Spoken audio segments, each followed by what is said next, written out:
Welcome back to Just a Printer. Hope everybody had a good holiday.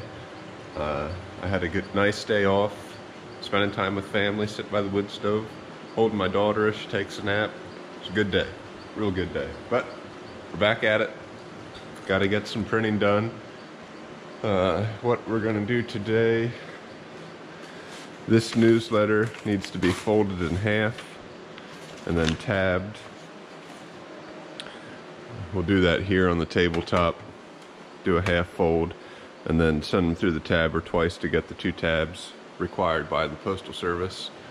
Both kind of slow, old processes, but it's what I got. I know we have some books to print, so we'll be running those. I have a service call open for this. We're getting losing density here in the heavy coverage. I'm pretty sure that's going to take a drum, otherwise I would have fixed it myself. Typically when I make a service call, it's because I need a part. We got magazine covers here, and the guts of the magazine here and here, and that we're going to be putting on the booklet maker. Get those done today. I have notepads I want to do today, and I also have an error on the 6500, which I think is just a dirty sensor, but that thing might need drums too, so we'll take a look at that. Another thing I forgot, I got paper coming today for a booklet job that's a reorder, which you guys actually probably saw me do a month or so ago, but this time they tripled the order and I'm running that 2 up, so I had to order that folio size. I'll talk more about that later. But I have here 12 point, this is 25 by 38, and this is so I can get a long grain sheet, and then I can print my covers 2 up, and that would effectively cut my color clicks in half, printing 2 up instead of 1 up. Pretty much always do a 1 up short grain sheet, but I want to try it doing certain titles this way. So I'm going to cut that down for cover printing in a little bit here.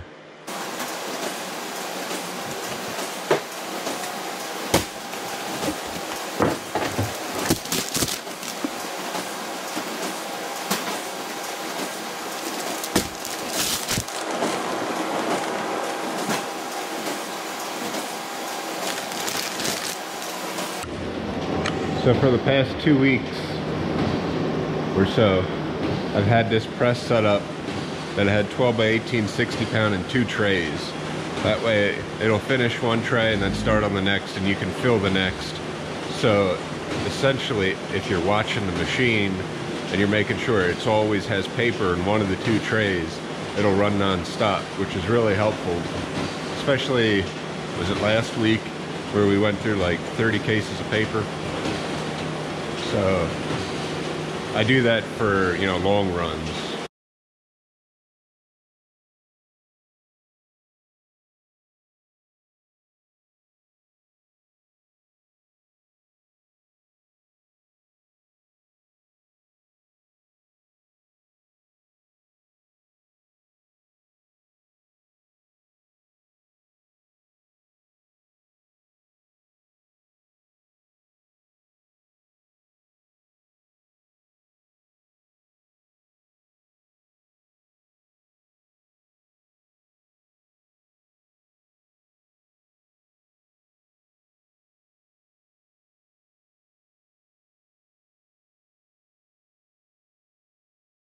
So I made a little tag here, just so I know.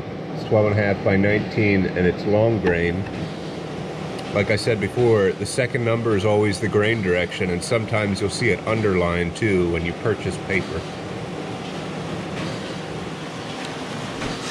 But I tell you what, it feels really weird in my hands, because all 12 point paper that I typically buy, and that you buy cut size for digital production, is short grain. And it automatically, you know, it curls easy this direction. But this is rigid in that direction, and it curls easy in the long direction. So, I mean, I can tell when I pick it up. It's different.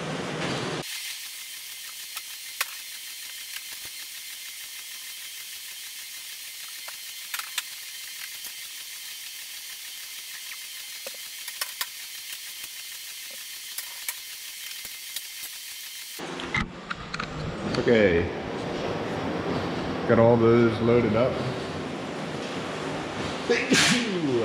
Bless me. So we're good to go. See how close we are. Oops. I gotta wake up yet. I gotta turn both bins on and then set them up.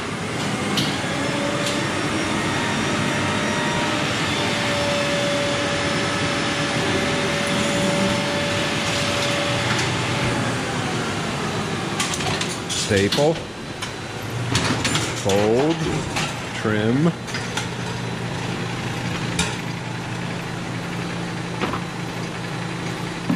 That looks pretty good.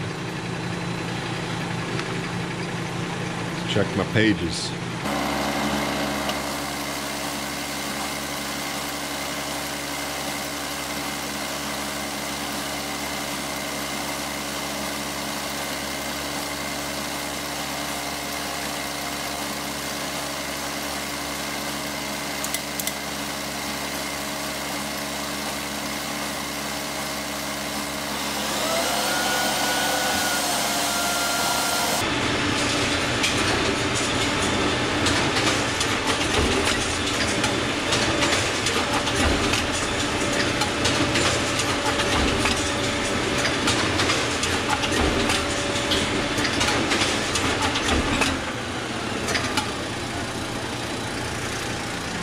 Okay, if you noticed, these booklets are hanging up here in the trimmer a little bit. That's not why it stopped. It stopped because it missed a cover. So we probably just need to turn up the air here on the covers. That'll fix that. Pull those back.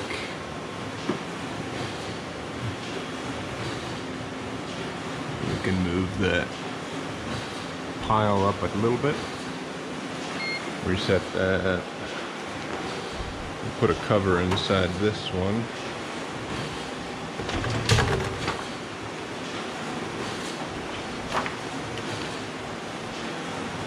But what I want to fix before it's a problem, and you can see it here, there's paper getting stuck on here, and this is sticky. And what this is the one magazine that I stitch. They have stickers in there, and the stickers have adhesive. It's pressure sensitive label in there, and some of that residue sticks on the knife or the hold down clamp. So if you just take some alcohol and clean that off, that will solve the problem. So let me do that here quick. Oops.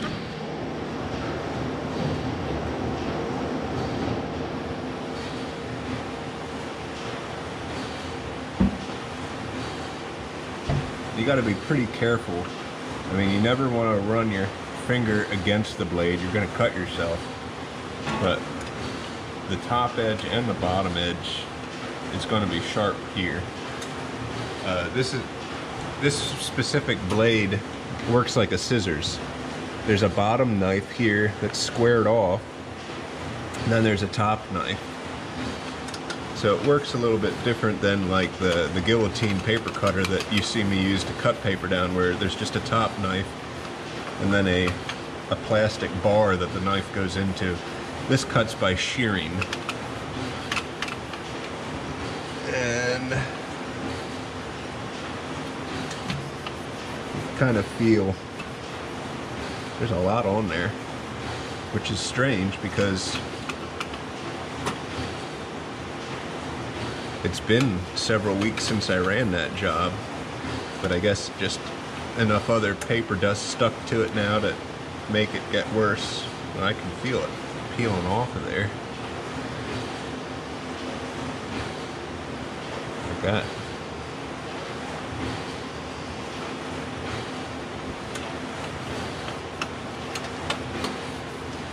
So the knife needs to be cleaned. And then another area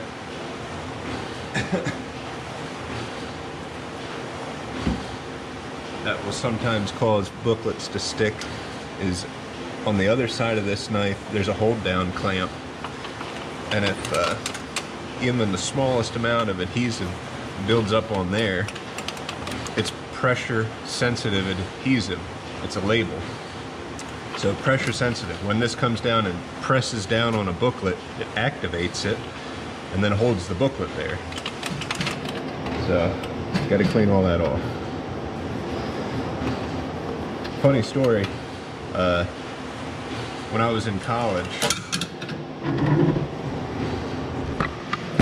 it was a no-no to call a pressure sensitive label a label, or a sticker, sorry.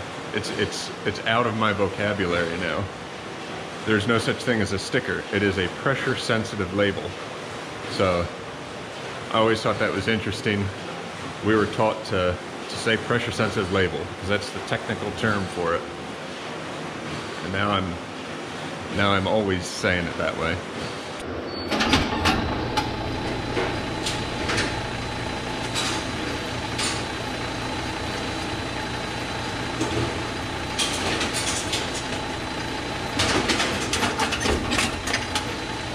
That was perfect. That booklet went right through.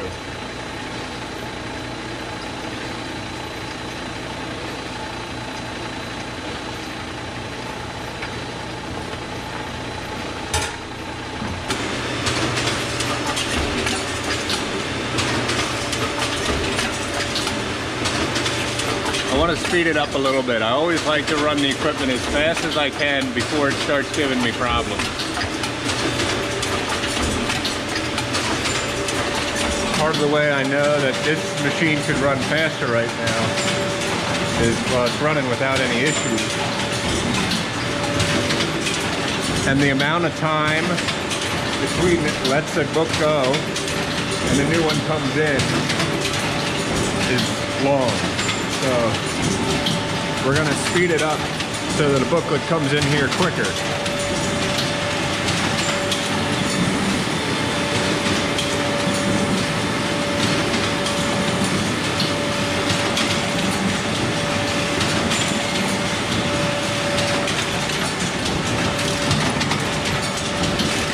That's better. Basically, as soon as that clears, you want another booklet to come in right behind it. Now it's running.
Done.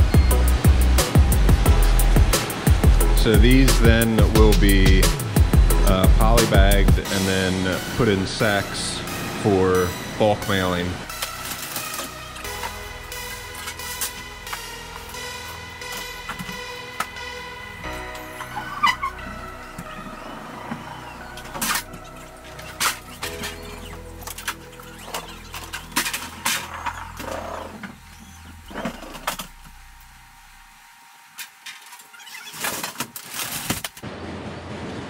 So I'm making notepads, front to back, glue on the top edge, chipboard behind. 50 sheets per notepad. Typically what I would do is impose this as a 50-page document and then print however many I need. But he wanted 25 and I was printing them 8 up, so I'd have like 4 or 6 extras that would be wasted. So rather than do that, I just printed the total number of pages I need, and I'm going to use the counting scale to count out 50 of each. This is the tool I would typically use to do something like this, because it really doesn't matter if there's 50 per tablet, because he's paying for overall. But this thing's fun to use. But this tool is used to count paper out.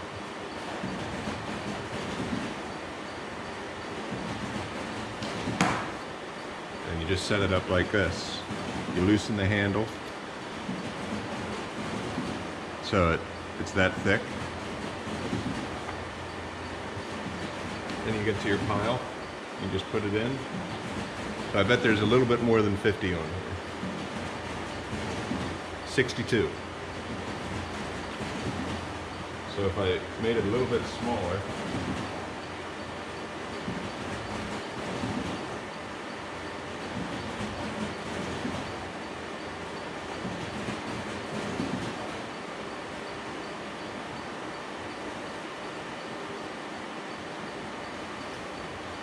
now it'll probably be a little closer anyways.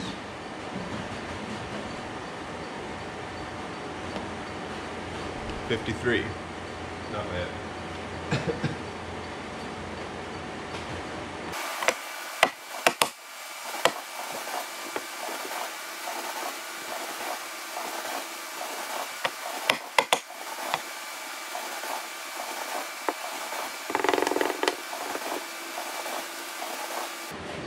Now since customer ordered 25, I got a stack of 13 and 12. So I'm just going to put a little bit of scrap paper in here to make up the difference.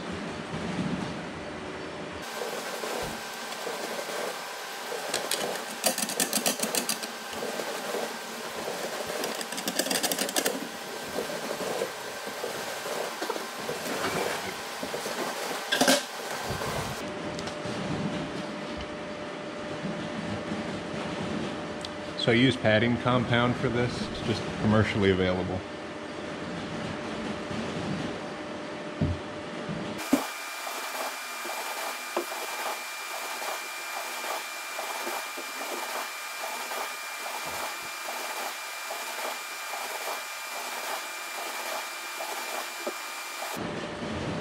So I'm going to let this dry.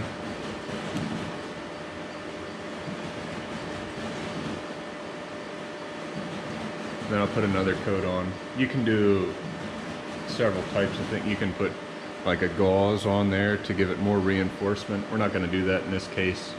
I'm just going to put a second coat on. And that'll be more than durable. For like, if you really need a durable tablet, what I'll do is I'll actually use the Perfect Binder. I'll just turn the knives off that grind the bottom, and then just use the hot melt. That's the toughest adhesive you can do for a tablet.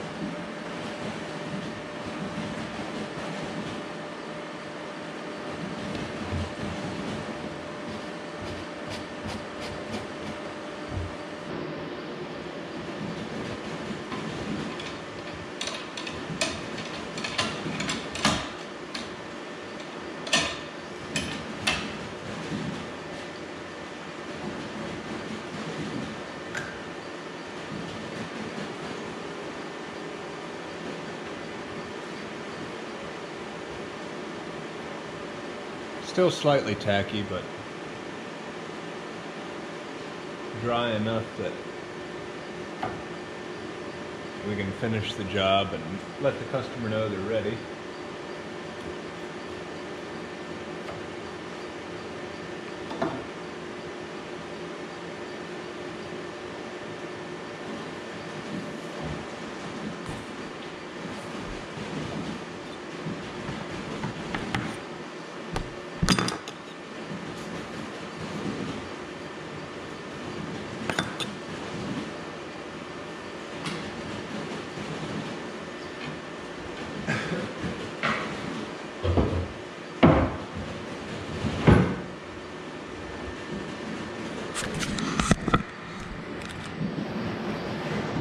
Okay, so last step for these notepads is they need to be cut apart.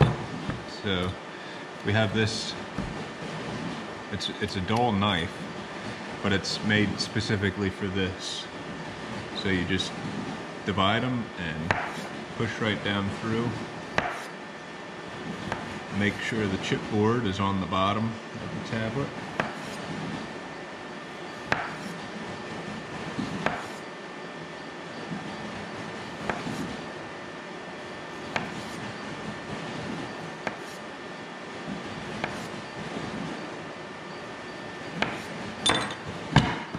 There you go. All done. Time to replace waste toner. I think this is only the second time. Maybe the third. Oh.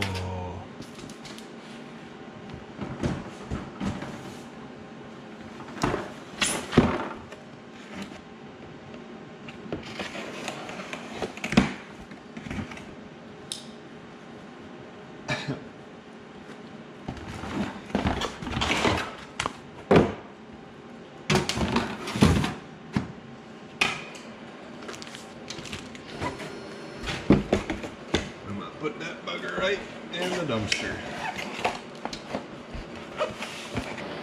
The paper I need is on the bottom. Why does it always happen that way?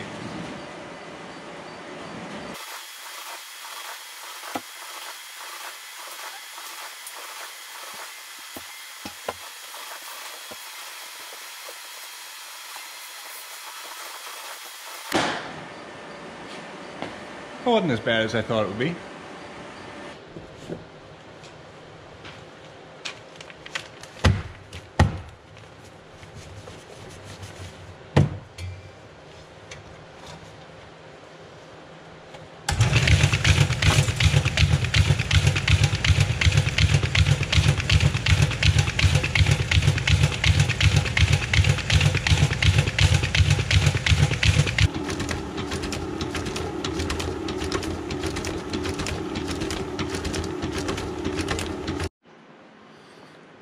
Okay, those are all tabbed, folded, ready to go to the bulk mail center. Now,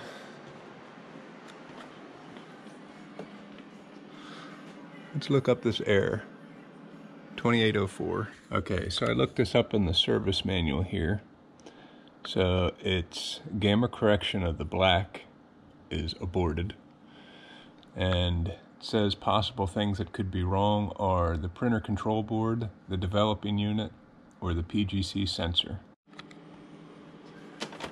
Now you gotta take all those recommendations with a grain of salt because they're very often wrong. So it's saying that your board's wrong, there's a sensor that's wrong, or the developer unit's wrong. Now, I run this until it throws a code. So the developer's relatively new. I made a video about replacing that. The drums aren't that bad. It's like 130%. Those things will go to like 250. So what we gotta do is open it up, take a look.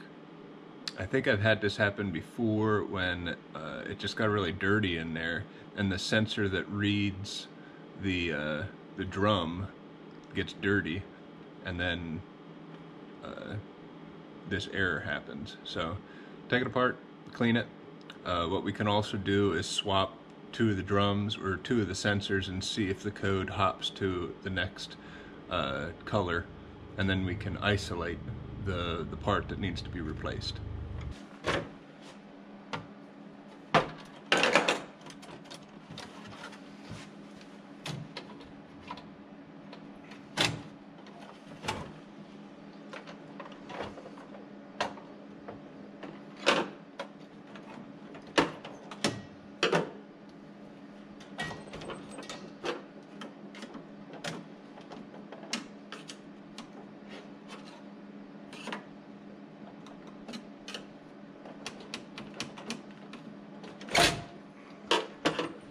I need to put some oil on that.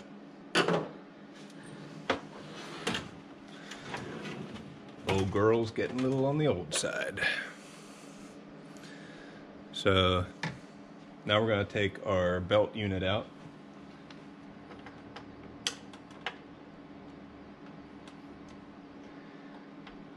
It is kind of dirty in here. It's really embarrassing.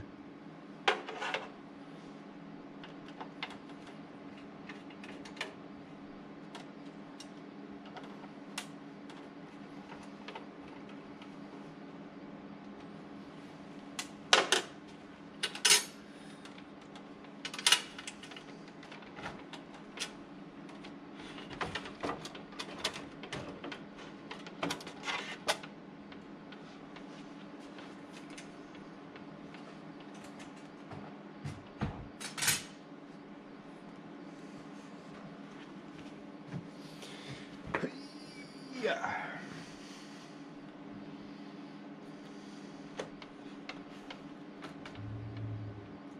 Bummer.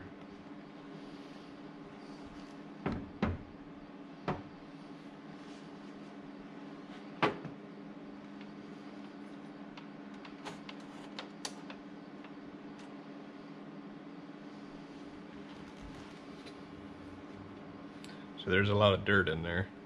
Let's just vacuum it out quick.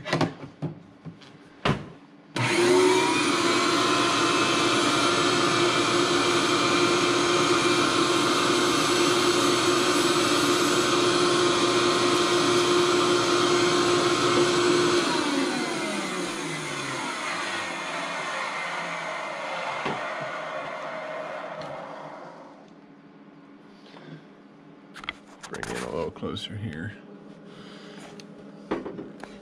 So this here is the sensor. This right here, there's a little window by my finger. And before I vacuumed in here, that entire shiny sensor there was dirty. It had black toner on it. And, oh, I can see what the problem is. This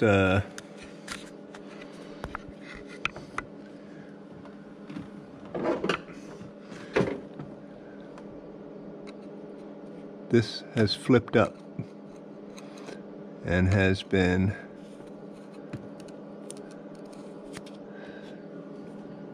just scraping toner off the black developing unit. This little plastic piece is supposed to be in the down position, and I'm not sure why, but it got flipped up, so we need to move that back down. It's still kind of curled up.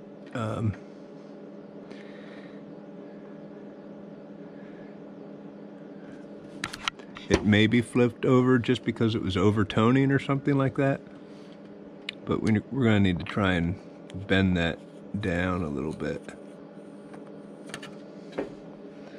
because if that happens again, this is just going to throw another code. So let me vacuum out a little bit more here, clean it up. Now that I have it open, then we'll button it up and see if the code goes away.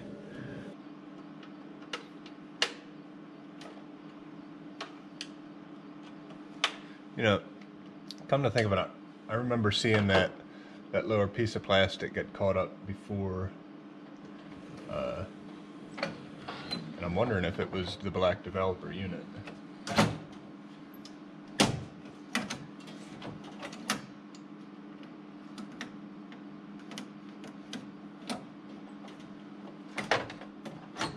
Because the way I run this machine,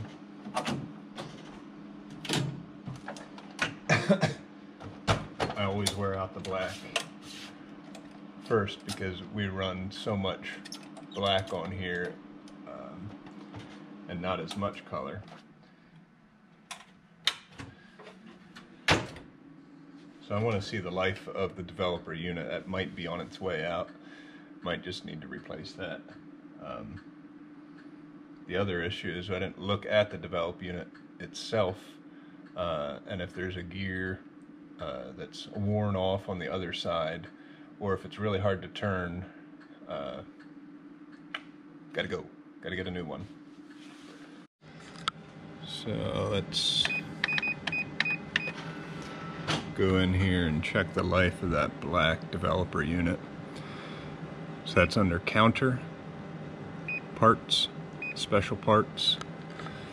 And then we just go to the next page, drum cartridge, developing unit. So, yep, that's the oldest thing on there. Right here, they recommend you replace it at 600,000, and we're at 2.7 million. So we got our money's worth out of that. We'll see if it doesn't pass, and then maybe get a new developing unit for it. So let's just go in here to process, automatic drum potential. Oops, gotta close the door. And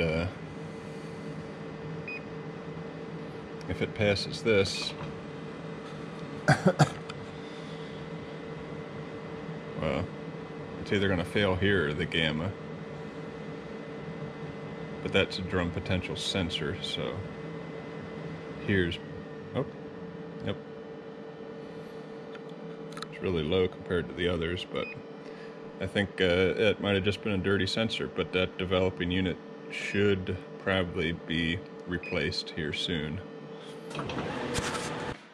So thanks for watching. Don't forget to comment below. Put in the comments what you want to see me do here. I'll try and get it loaded up and what have you. So if you like the video, like it, subscribe, and we'll catch you on the next one.